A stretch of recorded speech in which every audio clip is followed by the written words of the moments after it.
Hello, everyone, and welcome to the Stephen King Cast, one man's musings on the works of Stephen King. Each week, I will review one entry in the bibliography of Stephen King in the chronological order of publication. And this week, however, I turn my attention to the movies and a little precursor. This original episode came out in December, right before 2015, actually December 28th, 2014. It was recorded in the fall of 2014. Last week, or the last episode, depending on when you're listening to this, last episode, I recorded a new introduction to Apt Pupil, the novella itself, to contextualize the events of Apt Pupil within a 2026 lens, with incel culture and the corruption of young men due to internet culture. But what I've been doing with each of the podcast episodes, I have been re-recording portions to clean up the audio, and also I'm trying to get the podcast on more platforms.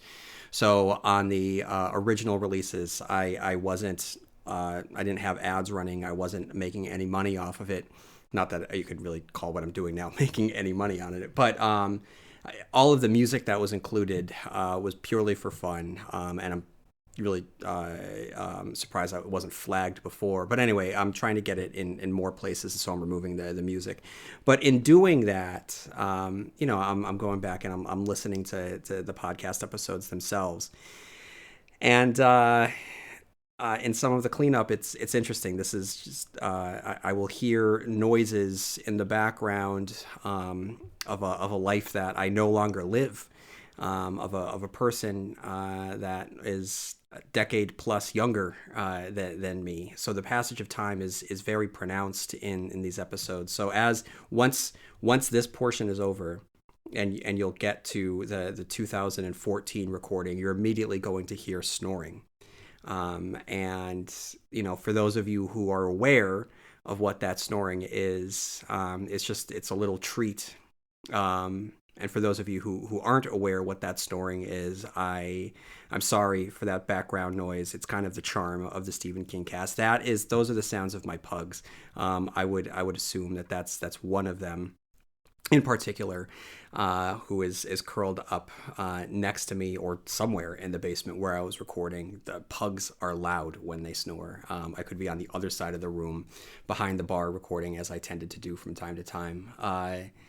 And she could have been on the couch. But anyway, I just wanted to, for those of you who are listening to the first time, part of what the Stephen King cast is, what you get is that it's you get a professional deep dive. You don't always get the most professional sound quality. That I am. Actually, no, I'm not sorry for, because I think that it gives you a glimpse into who I am. But this was a nice little time travel for me to be able to hear those sounds of a beloved dog who is no longer with us, as I look out the window and I see my current beloved dog frolicking in the snow. It's just, these two time periods just kind of came together in this moment over a review of a story that is heinous, to be perfectly honest. But anyway, I just wanted to give that preamble. And what I'm doing today, I'm going to examine 1998's adaptation from Different Seasons' classic novella, Apt Pupil. So last week I reviewed Apt Pupil, the novella. So feel free, if you're tuning in for the first time, well, welcome. And if you have read the novella and you're a fan of the novella, I strongly suggest that you go out and seek that review, because I think that it is a very disturbing story written by King. It's very, very pessimistic from an author that I tend to categorize as optimistic. But nonetheless, it's a very tight thriller about power and control. And there's a lot going on. There's not a lot of pages to it, but it's definitely jam-packed with a lot. The movie is a very close adaptation, but ultimately I think that it doesn't reach the highs of Stephen King's novella. Now, what I'm going to do, I'm going to get into the movie review, which, if you've listened to my movie reviews before, with the exception of the Shining movie review, the Stephen King adaptations tend to just kind of be like a running commentary and my thoughts from scene by scene. I'm going to take some Wikipedia pieces and intersperse them with the review here and there, just so you know. So, Apt Pupil, the movie, came out in 1998. It is directed by Bryan Singer. For those of you who don't know, Bryan Singer is probably at this point most famously known for the X-Men movies. At the time of the Apt Pupil film, he was the hot young director who had just come off The Usual Suspects, which was 96, 97, and it was the movie that people talked about. It was one of those movies that, you know, kind of put Kevin Spacey, into the stratosphere, and that was the second of the 1, 2, 3 punch, I guess, of Kevin Spacey, which the first being Seven, then Usual Suspects, then American Beauty, and it was just boom, boom, boom. Here's this guy. And a lot of that had to do with his turn in Bryan Singer's The Usual Suspects. So he was the next big thing, the up and comer, and he decided to make this adaptation from Stephen King's novella. So here we go. I'm just gonna kind of get into it here. So immediately we meet Todd, our character Todd, played by Brad Renfro, who just. I don't know. I mean, I think that he does a very serviceable job. I think he does a really good job. And I know that he has been, he was awarded some recognition from this movie. But what Todd is in the novella, he's the all-American boy. And Brad Renfro does not come across as the all-American boy to me. And when we first meet him in the novella, riding his bike towards Dentger's house, we don't know the darkness within yet.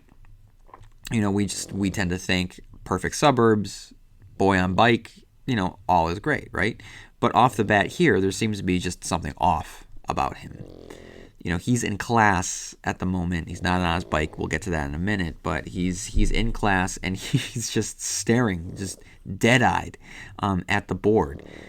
And immediately, you get a sense that he has this unhealthy interest in the Holocaust. And that's Bryan Singer's way of pointing us in the direction of where the movie's going, whereas Stephen King played against it. He introduced what we thought was all-American and then showed, actually, guys, this is anti-American. This is Nazism here. This is a sadistic, perverted monster of a human being that's hiding within our own image.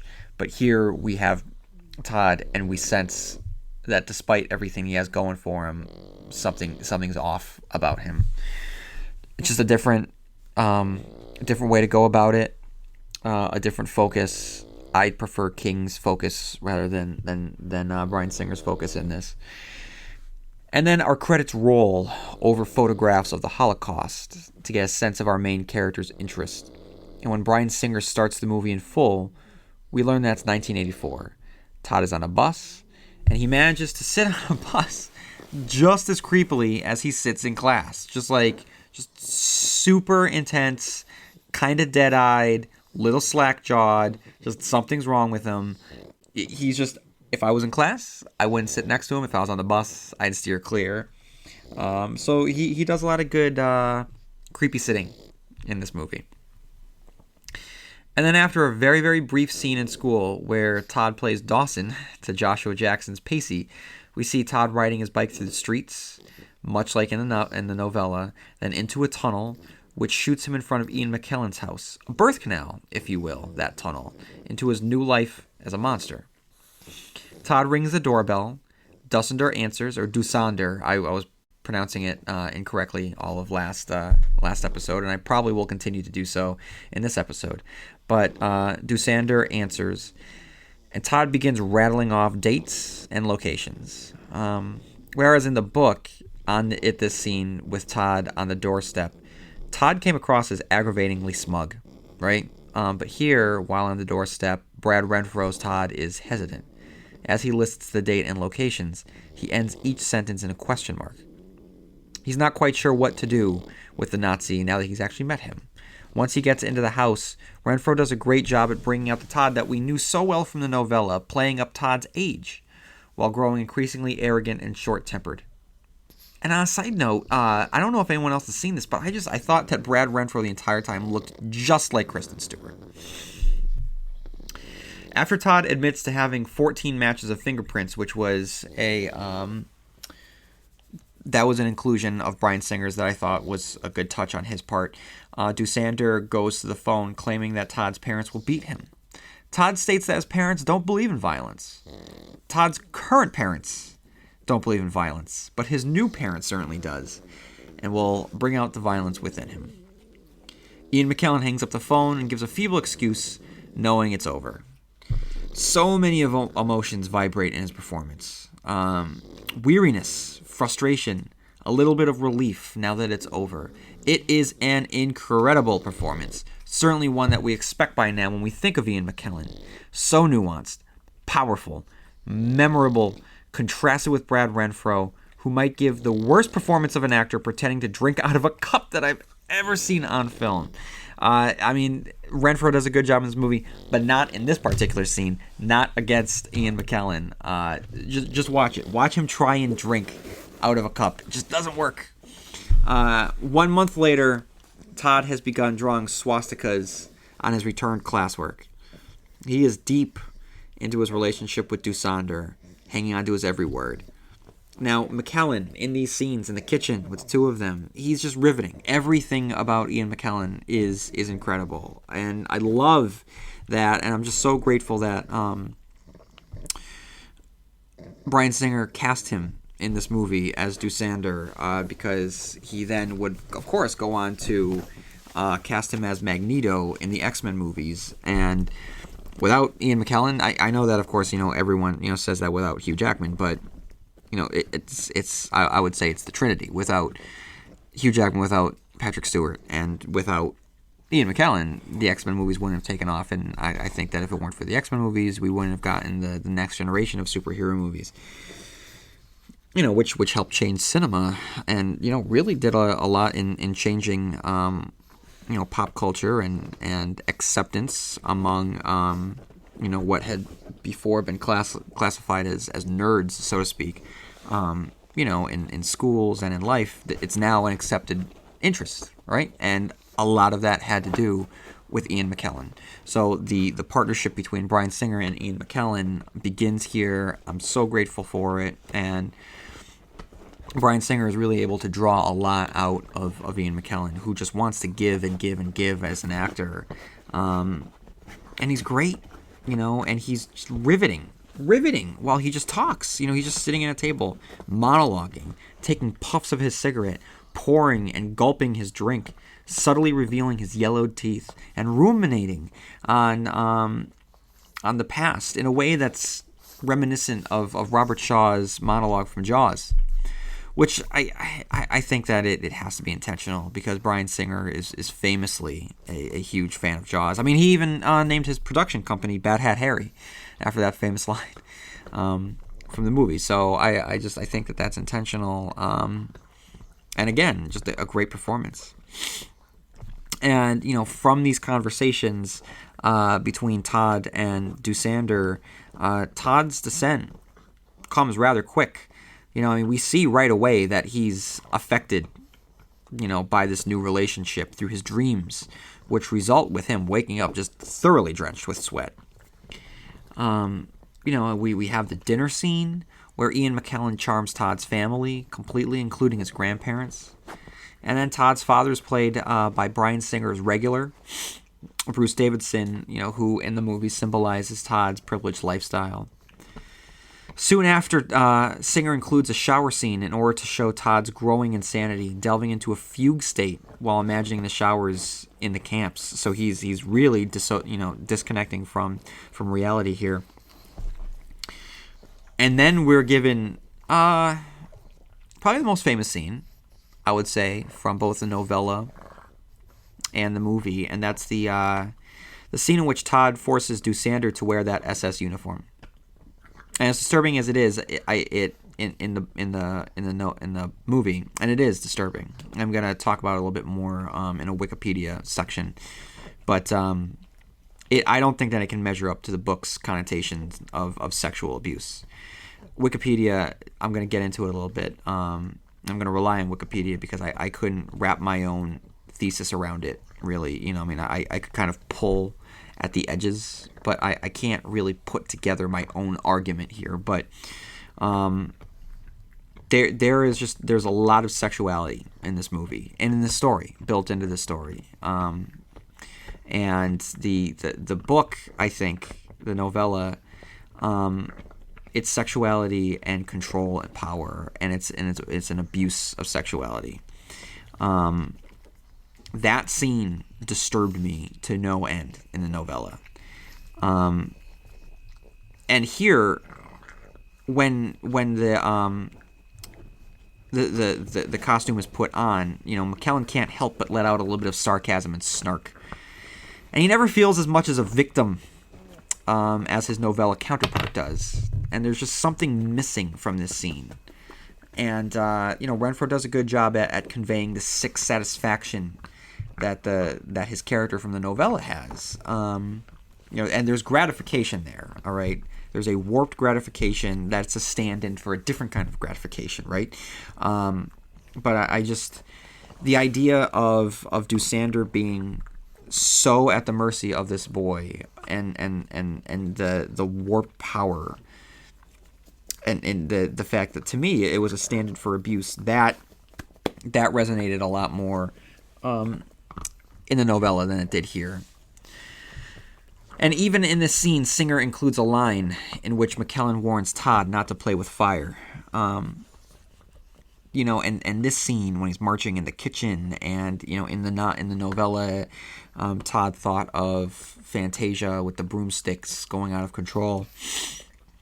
Here it made me think of a homunculus, that was growing independent of its creator. And just as it is in the novella, it certainly is here as well. It's that turning point. It's that shift in power. And we start to see that Todd, has woken up something that should have been left dormant. Now, Singer masterfully juxtaposes two scenes against each other. And that's the dual impotencies of the two characters, right? Todd's impotence in the car with his girlfriend, and Doosander's failure to kill a cat. Both are examples of the characters failing to accomplish their goal, but speaks also to a hunger within both of them, a hunger that won't be quenched with a girl for Todd or a cat for Doosander. And likewise, Singer is effective at drawing out the scene in which Todd murders his first living thing, slowly bouncing the basketball, threatening the pigeon before ultimately taking its life. Let's be honest, finding the right promotional products can feel overwhelming. But with 4imprint, it's easy. 4imprint makes it stress-free, straightforward, and backed by real peace of mind. That's 4imprint certainty. Not sure what promo products to order? You can get free samples, expert advice, even free help with your logo, so everything turns out even better than you expected. Need options? They've got thousands, including branded apparel, drinkware, outdoor, and all the trade show essentials. And when your order arrives, it's packed with care and backed by their 360-degree guarantee, which means it shows up looking great and right on time. In a rush, 4imprint has quick turnaround options too, so you can hit your deadline without breaking a sweat. Whether you're prepping for a summer event or just refreshing your promo lineup, 4imprint helps you get it done confidently and with simplicity and ease. Head to 4imprint.com to find out more. 4imprint, for certain. And then Todd meets his mustachioed guidance counselor, played by David Schwimmer, as only David Schwimmer can. Now, I remember when the movie came out, which was at the height of Friends. Remember, just put that into a little bit of context, right?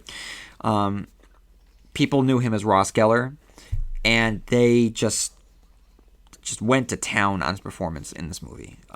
They just dumped all over it. If this came out now, there would just be memes of David Schwimmer as Ed French, the guidance counselor. And I cannot fault him for this at all. I think he does a fine job. It's not stellar, but it's not atrocious by any means. I think that what doesn't help things is that Bryan Singer thought that David Schwimmer with a mustache was a good idea. Bryan Singer, please note that David Schwimmer with a mustache is not a good idea.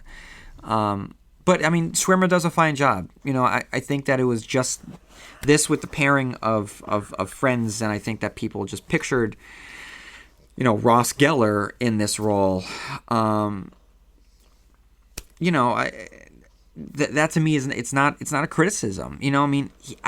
I think he acts like a guidance counselor. I think that, it's almost as if, the guidance counselor you remember from your high school just accidentally stepped on set and they started filming. It's a little bit more than convincing, right? It's a little bit, a little too true to life. And I think that this is a part that's matched up perfectly with the sort of strengths that David Schwimmer had, utilized and embodied at his time, during Friends. So I cannot fault him for anything in this movie. I always, as I got into the movie and I was gearing up for this review, and I hadn't seen this movie, since it had first come out, I was kind of looking forward to cracking some jokes at David Schwimmer's expense. Well, not as expense, but just kind of making this podcast a little light, but especially because last week's was not light.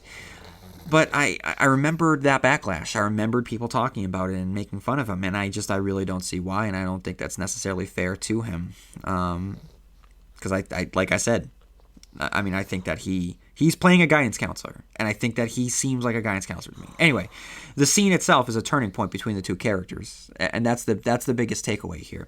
Todd later confronts Doosander, afterwards, and McKellen is just reveling in it. He loves it. He cannot suppress at all the constant smirking sneer that has wriggled its way upon his face, because Doosander knows that he has taken control of this situation, forcing Todd into a public relationship between the two of them. And we later learn that Doosander enjoys playing dress-up by himself, wearing Todd's Christmas present. And he spots a wino going through his garbage, and we get a sense of where this is going to go. I expect something to happen right away, but I'm wrong, because I expect a murder, and instead we get a studying montage. But here's the issue. It's well acted. It's well directed. The cinematography is great. But we're over an hour into this movie, and nothing has happened. And I'm sad to say that at this point, the only thing I can think of was that this is a very boring movie. It's not bad. Like I said, well directed, well acted, great cinematography. It's not bad, but somehow this is worse. I think boring is worse than bad, at least in some of the lesser Stephen adaptations I reviewed, the directors took some chances here and there. Or there was some aspect that made it enjoyable to watch on some level. Even if they weren't good, they weren't boring, And I just, as I'm watching, I was kind of drifting off here and there. I just feel like what was tense on the page is tedious on the screen. And I think that with all the talent on display, it's too bad. It's too bad. I wanted more, or maybe I expected more. I don't know. But all I know is that during the movie, I took a break, so I could watch the latest trailer for Interstellar. And it gave me enough energy to go back to the rest of the movie. And I should be riveted the entire time. I shouldn't need to take some breaks and go back. Because, like I said, I know that Bryan Singer is an incredible talent. I know that Ian McKellen is an incredible talent. But something was just missing. And then McKellen, he meets Elias Koteas, the homeless wino that we had seen just a few scenes before, who comes up to him and he offers quote-unquote companionship for some money. Doosander brings him back to his house, and after an eternity, and I swear, this scene goes on forever, of talking about how they won't let him get a job, Doosander puts him out of his misery by jamming a knife into his back.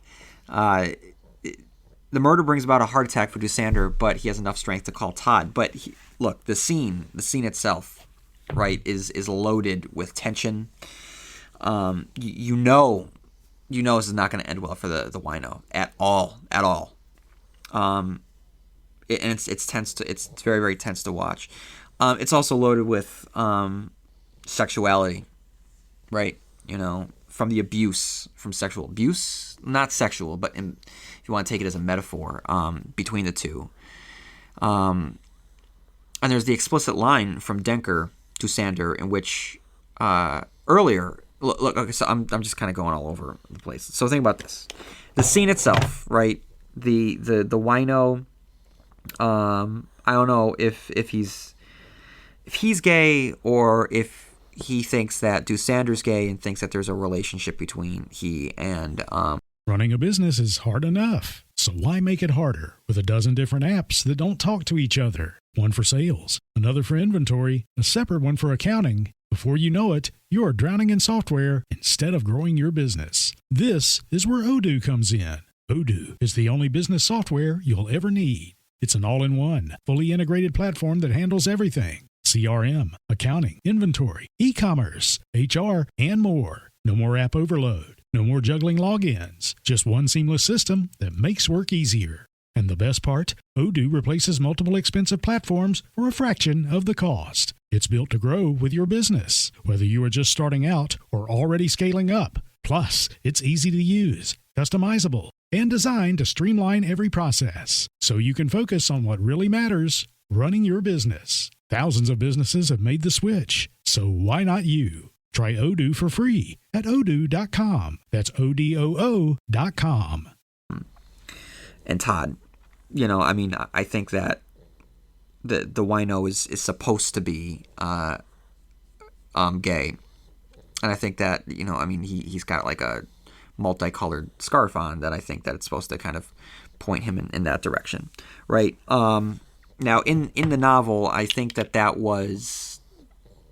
There were some themes, right, between the old man and the young boy, and of course it wasn't explicitly homoerotic or homosexual. I think that there was some suggestions, right, supposed to invoke some connotations. But here, I think that Singer brings it really more to the forefront.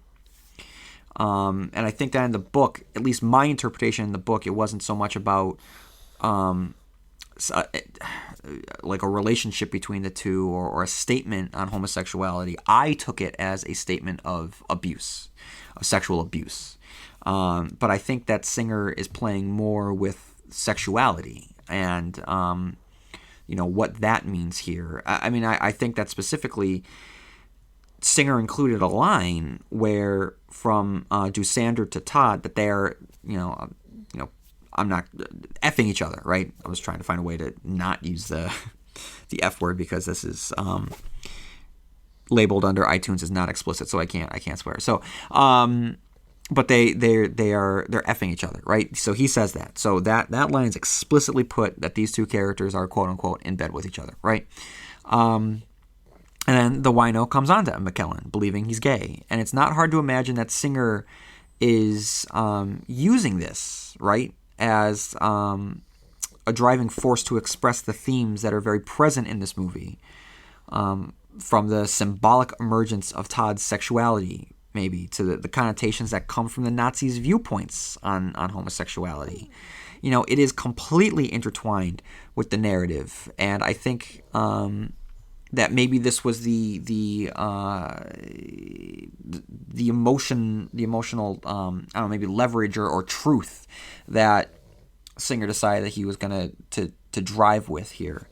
Now, like I said, I don't know exactly what Singer was trying to do. I don't know exactly what the screenwriter was trying to do, because I just kept thinking about what King did, and what my interpretation was like I said, of the sexual abuse. Whereas here, I wasn't sure if there was a statement of Todd living in the suburbs in a waspish environment, and I didn't know if it was a metaphor where he's closeted gay, and he doesn't know how to come out, and he can't be true to himself. And when you're not true to yourself, I don't know if this is a metaphor for, you become a monster because you're not true to yourself. I didn't know if that was where it was going, because if that's the argument you take, I don't think that it quite holds up.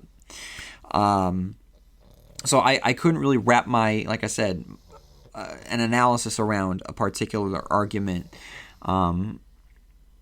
So instead I turned to Wikipedia, and this is what Wikipedia says, and I've thought about it a little bit, and again, I don't know what Singer was trying to do as a whole. I think that there are pieces that he put together, but I don't know if those pieces form a picture. But here is what Wikipedia says.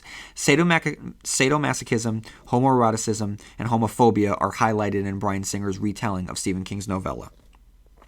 The face of evil is represented in the film as Nazism, oft labeled as quintessentially innate and supernaturally crafty, but also in a more subterranean way, dangerously blurring the boundaries between homoeroticism and homosexuality.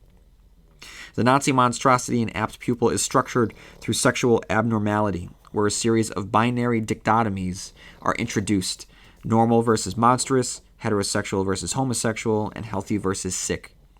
An additional dichotomy, victimizer masculinized versus victim feminized, reflects the film's hidden tensions in which Bowden and Dusander's roles of power are reversible.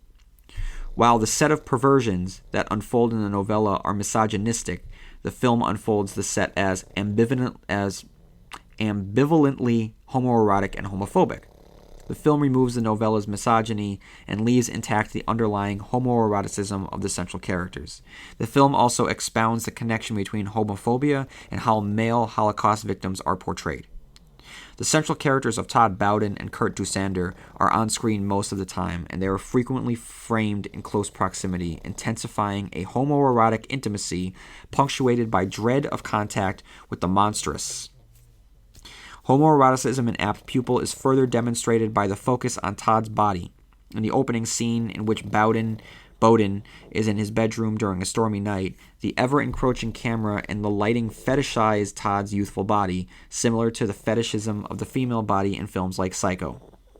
This depiction creates a dualism in which he is now simultaneously dangerous and endangered in his homophobic and homoerotic ties to Nazism. When Bowden gives Dusander a SS uniform to wear, and in which to march under Bowden's orders, the students' demands are more heightened in the film as more dominant and voyeuristic. Bowden tells Dusander, "I tried to do this the nice way, but you don't want it, so fine, we'll do this the hard way. You will put this on because I want to see you in it, now move." The editing style of the Nazi march scene juxtaposes Dusander marching in the uniform and Bowden reacting to the march. Shots of Bowden's reactions are from a low angle which reflect the sexual difference between the characters. Bowden is masculinized as the bearer of the sexual gaze, and Dusander is feminized as the object of the gaze. The cutting between Bowden and Dusander corroborates a homoerotic arrangement of images which visualize the latent homoeroticism of the scene from the novella. When Dusander speeds up his march and Bowden tells him to stop, the sped-up reverse shot radically ruptures the structure of power, where Bowden loses control of his sadistic power over Dusander. So I don't really know what Singer was trying to do, and I don't really know what Wikipedia just said, but I wanted to read it because I didn't have any answers, and I don't really know what the real theme here is, what the message is, I guess. And maybe because it's not as clear to me as it was in the novel, why it doesn't ring as true in the movie, why it just doesn't kind of, why there's not a life to it. But I don't know, if anyone has an answer or wants to make sense of this for me, please feel free to write in at stephenkingcast@yahoo.com. Anyway, going back to the movie, remember where we had left off. Dusander kills the wino, right? And he has a heart attack. So with the heart attack, Dusander is discovered by the authorities. And the ending pretty much just plays straight out of the book. Dusander dies before the authorities can get a hold of him. And instead of sneaking into the drug closet, which he would never be able to do, Singer has him push air into his IV, which is a horrible looking way to go. And he dies. Great inclusion on Singer's part. But what's missing here are the dreams, which had haunted the character throughout the novella, that ultimately manifest as an eternal hell from which he'll never wake. And it's not anything that Singer could have done. It's just one of those things that work better in a book. And then Schwimmer returns, right? Mustache fuller, confident stronger, and he confronts Todd about Todd's lie. Todd threatens Schwimmer with an accusation that Schwimmer attempted to sexually assault him. And that's it. That's the end of the movie. Gone is the murder of French and the shootout at the Turnpike. Instead is a more subtle conclusion in which, after all the back and forth of reversal of power, Todd, he's firmly in control of his life and those around him. Just a budding sociopath ready to head into adulthood. So I just want to read from Wikipedia a little bit about Bryan Singer's direction here. Because Bryan Singer, he is just one of the hottest talents in Hollywood today. And he has a really good story here with Apt Pupil. So from Wikipedia, Bryan Singer first read Apt Pupil when he was 19 years old, and when he became a director, he wanted to adapt the novella into a film. In 1995, Singer asked his friend and screenwriter Brandon Boyce to write a spec script adapting the novella. Boyce recalled the writing process. "I thought it was a great stage play, actually. 2 people pretty much in a house talking. My script was completely on spec, so if it didn't work out, at least I'd have a writing sample." When the original option to the novella expired in 1995, Stephen King sued to get the rights back.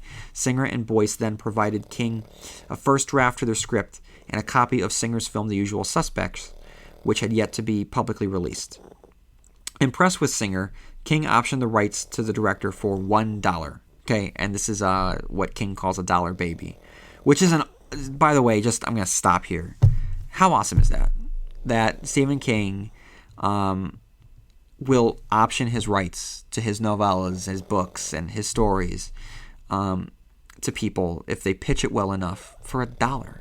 Like, that's incredible. And the fact that Bryan Singer and this movie all came about from $1, that's insane. That's insane. And I think that it speaks volumes on who Stephen King is. And I love the fact that I'm able to include this, that he said here is, I will give you this if you give me $1.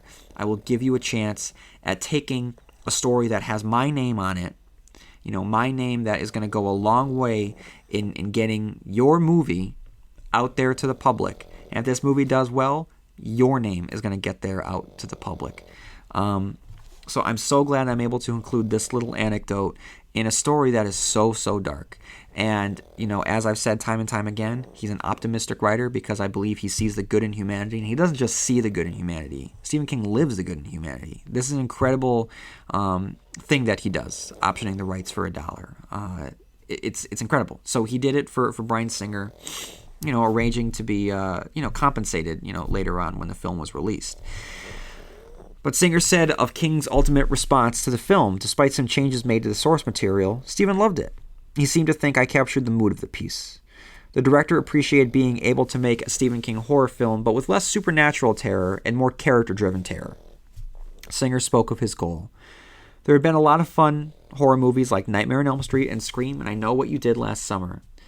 But I miss movies like The Shining, The Exorcist, and The Innocents by Jack Clayton. So this movie is sort of in the spirit of the real horror movie. It's a great ambition, and I love where he was going with that. Singer described the Apt Pupil's premise as a study in cruelty. He prepared for the film by reading books like the 1996 history book Hitler's Willing Executioners, which confirmed his belief that Nazi war criminals felt guiltless and matter-of-fact about what they did. He referred to how young Todd Bowden's interactions with Nazi war criminal Kurt Dusander start to affect him. I like the idea of the infectious nature of evil, the notion that anyone has the capacity within them to be cruel if motivated properly. That's a scary concept. The director also perceived the film as not about the Holocaust, believing that the Nazi war criminal could have been replaced by one of Pol Pot's executioners or a mass murderer from Russia. It wasn't about fascism or National Socialism. It was about cruelty and the ability to do awful deeds, to live with them and be empowered by them, Singer said. To this end, the director sought to avoid overt use of swastikas and other Nazi symbols. He was also attracted to the film as an idea that the collective awfulness of this terrible thing that happened decades ago in Europe had somehow crept across the ocean and through time like a golem into this beautiful Southern California suburban neighborhood. So the only thing that we have left is the portion of the podcast where I like to go head to head with the book or the movie, which works better. So I guess let's just look at the Mr. French, Ed French, the guidance counselor, book versus movie. I would say that in a few years, if it's revisited, David Schwimmer's glasses and mustache combination has the potential of being an iconic image. So I'm going to go with David Schwimmer because that guy just looks the part. And then let's look at the ending. I want to look at the ending in terms of the book versus the movie. I'm going to go with the book on this one because I just feel like there's more at stake. I feel like it is an ending. It resounds. The ending in this, in the movie, is much more, it's subtle. It's a little bit more sinister. But it is not as powerful an ending as the novella. I think that the novella wins out on that one. It really shows the how far Todd has fallen as a human being and how his relationship with Denker has really, really warped him. So I'm going to go with the ending of the novella on that one. Now, Todd, which version of Todd is better, the novella or the movie? Well, again, I'm going to go with the novella on this one because we really get into the mind of Todd, and he's much more nuanced in the novella than he is in the movie. Brad Renfro does an admirable job, but I don't think that he's really able to bring him to life with all of the different textures that Todd from the novella has, from his entitlement to his deep and dark, twisted desires. I think that on the page it comes out a lot more than it does on the cinema. So I'm going to go with the novella on that one. And that brings us really to Denker, Dusander, who's a better representation, the novella or Ian McKellen, he of X-Men and Lord of the Rings. He does a great performance. It's fantastic. Anytime he's on screen, he's magnetic. You can't turn your eyes away. And I really wanted to give it to him, but I really have to go with the novella on this one as well. The character of Dusander is just so, in many ways, similar to Todd in the fact that he's arrogant and controlling and manipulative, but vulnerable at the same time. We get into his head, and I think that what King is able to do with the nightmares and showing his nightmares, it shows a side of him that we don't see in the movie. That, I don't want to say vulnerable side, but I've already said that. But the what he's afraid of, we don't see it as much in the movie. So I'm going to go with the novella on that one. And ultimately, in the main event, the novel or the novella and the movie, I'm going to go with the novella on this one. I think that the movie is kind of boring. Nothing against Bryan Singer. He's definitely established himself as a tour de force, as of a director. I'm a fan of his, from his work on The Usual Suspects and, of course, all of the X-Men movies. I think that the guy has a lot of talent.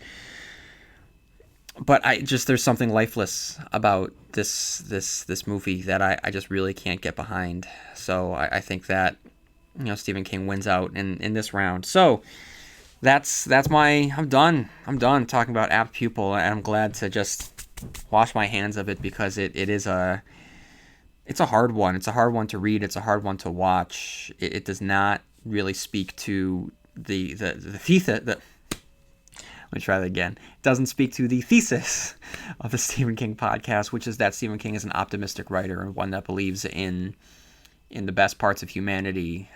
Here he flips it completely and shows the worst aspects of humanity. So I would say it's an exception to the rule. But stay tuned in next week as I stick with different seasons. But this time I'm going to go a little bit more lighthearted territory, staying away from the dark stuff. And I'm reviewing a novella that works in tandem with what I reviewed a few weeks ago, Rita Hayworth and the Shawshank Redemption. And both the short story and the movie counterpart serve as an example that many of us give to non-Stephen King fans who tend to scoff him off only as a master and dabbler of horror. And when that happens, we're able to provide the following podcast from next week as an example to the contrary, to say, hey, have you ever seen Stand By Me? And if you like it, then you'll probably like something by Stephen King. I'm not reviewing Stand By Me yet, but I am reviewing the novella from which it sprang, and that, of course, is The Body. So make sure that you stay tuned for that next week. In the meantime, if you have any time on your hands, feel free to like the page on Apple Podcasts and leave a review, or you can follow me on Instagram, on Blue Sky, on TikTok, and on Facebook. And that's about it for now, everyone. Write in all your thoughts to stephenkingcast@yahoo.com. And may you have long days and pleasant nights, and I will see you here next week where MOON spells Stephen King Cast.